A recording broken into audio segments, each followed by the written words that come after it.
میرے بھائیوں، انسان کی زندگی میں خالص توحید کا خاتمہ کب ہوتا ہے؟ یعنی توحید ہے لیکن جو اصل توحید ہونی ہے وہ نہیں ہے۔ وہ کیسے ہوتا ہے؟ اس کے کچھ اسباب ہیں۔ سب سے پہلا سبب، جب آدمی دنیا کو ہی سب کچھ سمجھ جائے، دنیا کو ہی سب کچھ سمجھ جائے، دنیا میں جو کما رہا ہے، جو کھا رہا ہے، جو پہن رہا ہے اور جو زندگی وہ گزار رہا ہے، اسی کو سب کچھ سمجھ جائے تو پھر اس کے اندر توحید خالص ختم ہو جاتی ہے۔ اور مرنے کے بعد حقیقی رب کے سامنے زندہ اٹھایا جائے گا، ہمیں کھڑا کیا جائے گا، یہ عقیدہ اس کے اندر سے ختم ہو جاتا ہے، اور وہ دنیا کی محبت میں، دنیا کی عرص میں، دنیا کی لالچ میں اتنا آگے بڑھ جاتا ہے۔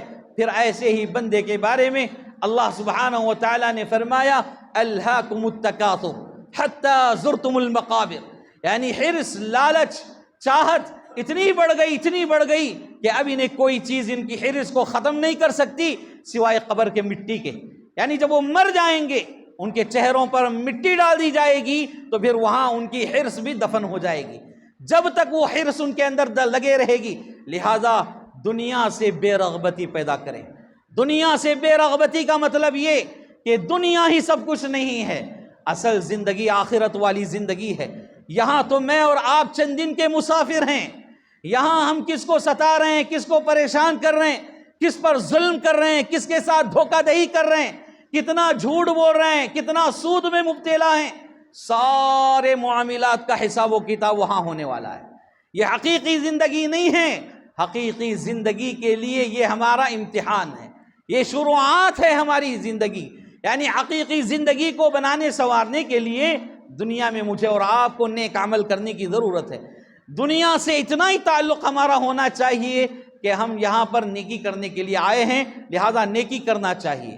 اب اس کے علاوہ دنیا کو ہی سب کچھ سمجھ جائیں تو آج آپ لوگوں کو دیکھ رہے ہیں، کروڑوں روپے کے مالک ہیں، اتنا کماتے ہیں، اب جاتے وقت کیا لے جائیں گے؟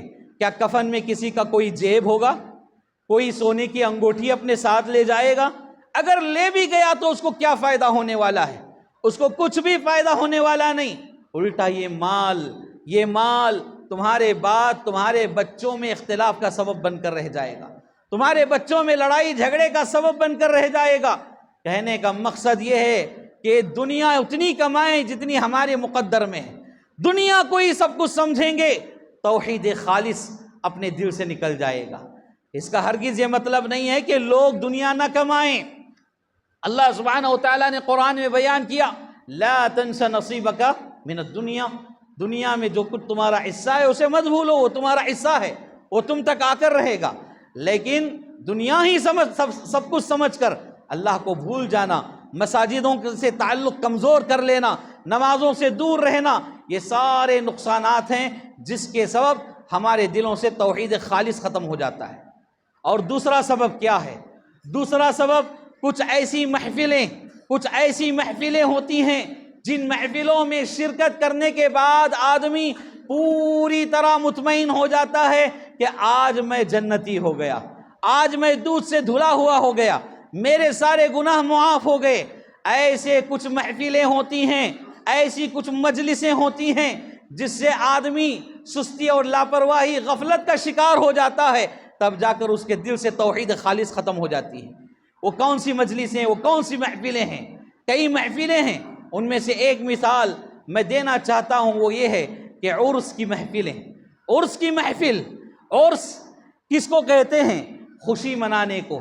دراصل یہ عرس جو لفظ آیا ہے عربی زبان سے، عریس کہتے ہیں دلہے کو، یعنی اسی سے لفظ ملا ہے عرس۔ عرس کا معنی ہوتا ہے ملاقات کے، اور اسی طرح خوشی منانے کے، سال میں ایک مرتبہ یا شادی کے موقع پر جو خوشی منائی جاتی ہے اس کو عرس کہا جاتا ہے۔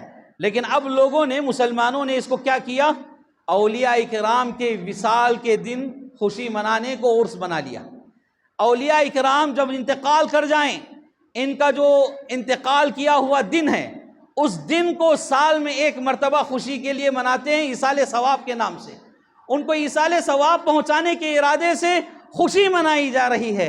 میرے بھائیوں، یقین مانیے کسی سے کوئی ذاتی دشمنی نہیں ہے، مجھے آپ میں سے کسی سے کوئی ذاتی پرابلم نہیں ہے۔ آپ سوچ کر دیکھیں، عقل مندی سے کام لیں، اپنے دلوں پر ٹھنڈے دماغ سے اپنے دلوں پر ہاتھ رکھ کر سوچیں، ہمارے گھر میں ابا کا انتقال ہو گیا، دادا کا انتقال ہو گیا، فلاں کا انتقال ہو گیا، اب ان کے انتقال کے دن کو لے کر ہر دن ہم ان کے نام پر بریانیاں بنائیں، ان کے نام پر حلوے بنائیں، ان کے نام پر مٹھائیاں بنائیں اور وہ ہم خود ہضم کرتے جائیں، کیا یہ خوشیاں جائز ہیں؟ اسلام میں تو 3 دن سوگ منانے کی اجازت ہے سوائے بیوی کے۔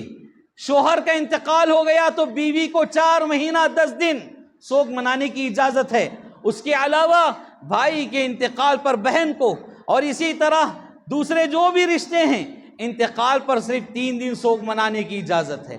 یہاں تک کہ بوڑھے ماں باپ کی اولاد بھی گزر جائے، اولاد خون کا جگر کا گوشہ ہوتی ہیں، ان اولادوں سے بوڑھے ماں باپ کی کتنی آرزویں جڑی ہوئی ہوتی ہیں، اتنی آرزوؤں کے باوجود اگر بچے بھی انتقال کر جائیں بوڑھے ماں باپ کو 3 دن سوگ منانے کی اجازت ہے۔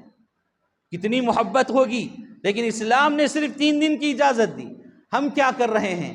ہر سال شردھانجلی، ہندوؤں کے اندر ایک رسم ہے، آپ جانتے ہوں گے، شردھانجلی کے نام سے، یعنی ان کی آتما کو، ان کی روح کو سکون پہنچانے کے لیے کچھ خاص مخصوص پوجے کیے جاتے ہیں، اور آج یہی رسمیں ہم نام نہاد مسلمانوں میں آ گئے ہیں۔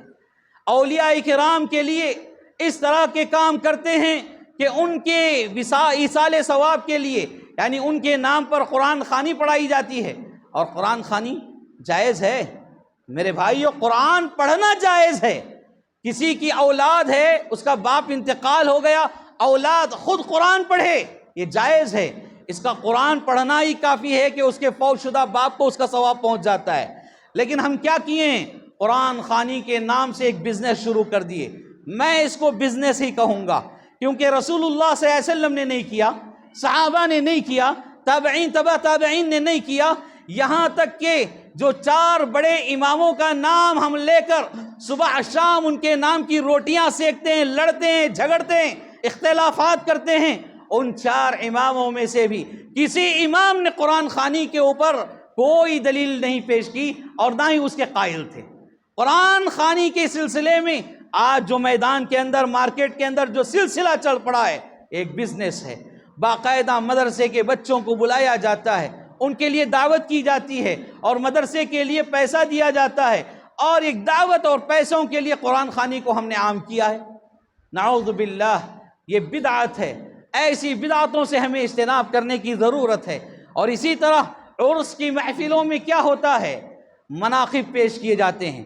جو ولی وہاں مدفون ہیں، اس ولی کے مناقبات، ان کی اچھائیاں، ان کے فضائل بیان کیے جاتے ہیں۔